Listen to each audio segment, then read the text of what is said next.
guys, it's me, Kelly, bringing you another great review. This time, Masters of the Universe sub-exclusive. Uno, the Unnamed One. People have been wondering, since we saw that black cloth with the glowing blue question mark, who is Uno? Scott Knightley definitely kept us on our toes. At Toy Fair, everyone thought we were going to get to see what the Unnamed One looked like, aka Uno. Well, the big trick was on us. When the cloth was lifted, it was a deck of cards, the Uno deck, making us wait a little longer. Soon, some hints started to leak out onto the net what the Unnamed One would be. First was a chopped up bio, and then we started to see a blurry picture of him pop up from test shots, but Mattel would not confirm or deny any of this information. They waited till subholders actually got this guy. Uno comes in your standard window box with the logo Son of He-Man, Hero. He does come with a bio, which, if you listen to the counsel of the first ones, I totally disagreed with the bio. I even disagreed with the name. Giving him the name Gorpo was a wrong move on Mattel's place. Gorpo was, as those who are fans of the Filmation art know, was the original name for Orko. But they did change it because of animation limitations that a G would give on his outfit. For those who are from the He-Man.org site, Gorpo was a mascot that answered questions about the Masters of the Universe site. So by giving an evil persona to that name, I wasn't thrilled with. I know many fans aren't. I know now it is canon that Gorpo is an evil Trollin. But you know what? I'd rather call him the Unnamed One and not refer to him as Gorpo. So let's take the Unnamed One out and take a look at him. So, out of the box, we have our Unnamed One. Comes with a lot of accessories. A new staff, totally redesigned. He comes with a staff totally redesigned. I love that we have the snake going up the side and around. It's done in an antique gold finish. Does tie him to the Snake Men. We do get a green energy blast. Very soft plastic. Has a place to put his hand in, or any of your spellcaster hands. I love that we are getting more and more of these clear energy bursts to bring in the magical component of the Masters of the Universe, which we need so badly. I know we got a clear burst, well, a yellow burst with Spinnerella. I love that we have now a green burst. And all the detail work that went into this. You could see all the individual snakes coming off the energy burst, which is great. They could have taken a shortcut and used an energy burst from one of the other lines, because we've seen similar ones in other lines. But no, this is 100% new tooling, which I like. And here is our Unnamed One.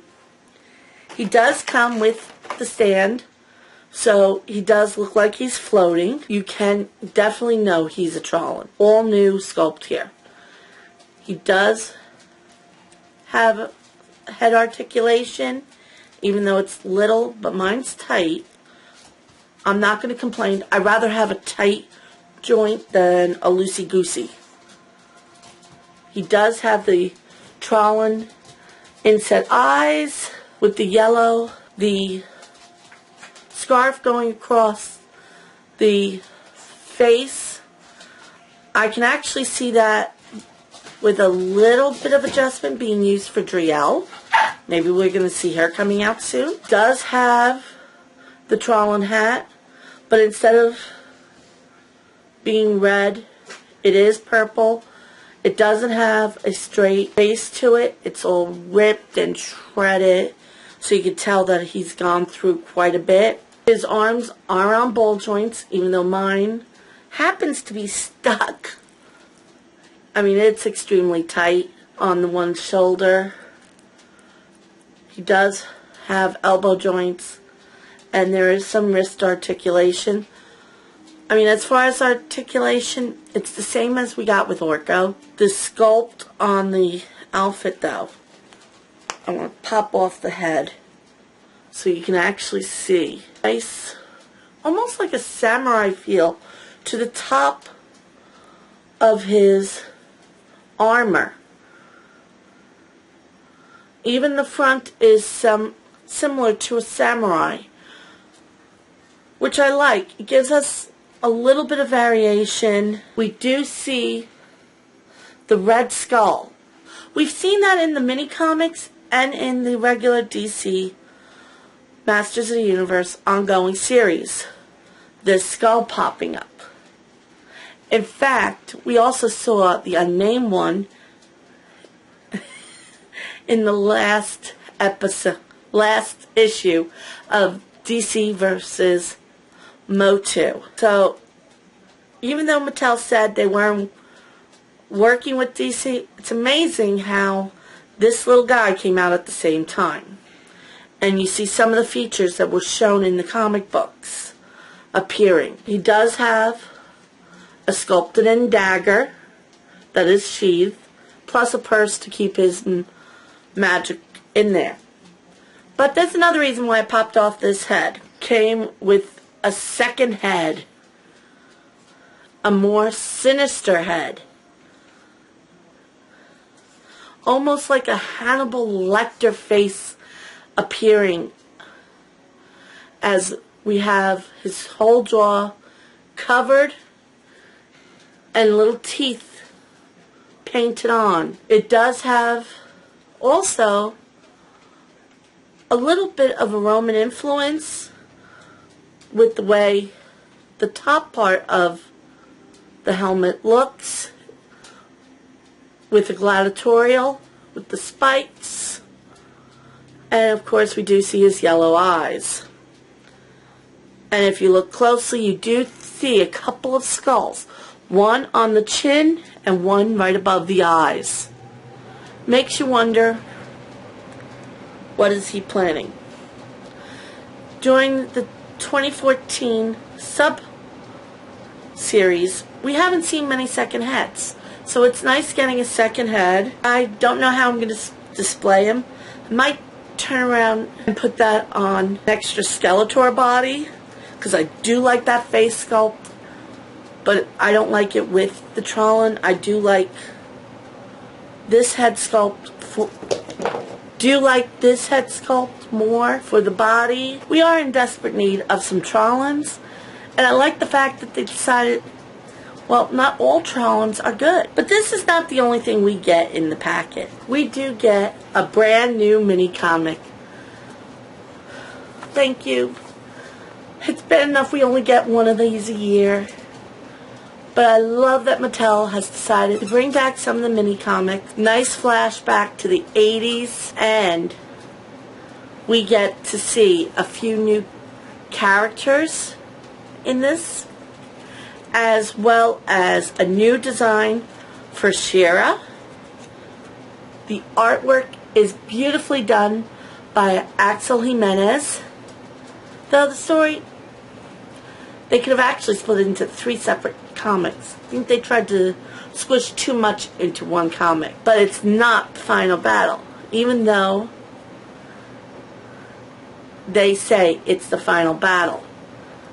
I'm not going to spoil it, but this comic book ties in to the DC versus Motu series, as well as the regular ongoing DC series, bringing in some of the characters from there, some of the new designs for She-Ra and Skeletor, while bringing back a familiar face from Filmation. So this alone is worth looking for. Even if you don't want the Unnamed One, but you love the mini comics, you need to find this. Unfortunately, this was not available on Matty Collector unless you purchased the 2014 Club Eternia subscription. Who knows? You might have to go to eBay. It is worth looking for if you're a mini comic collector or if you are a completist. Till next time.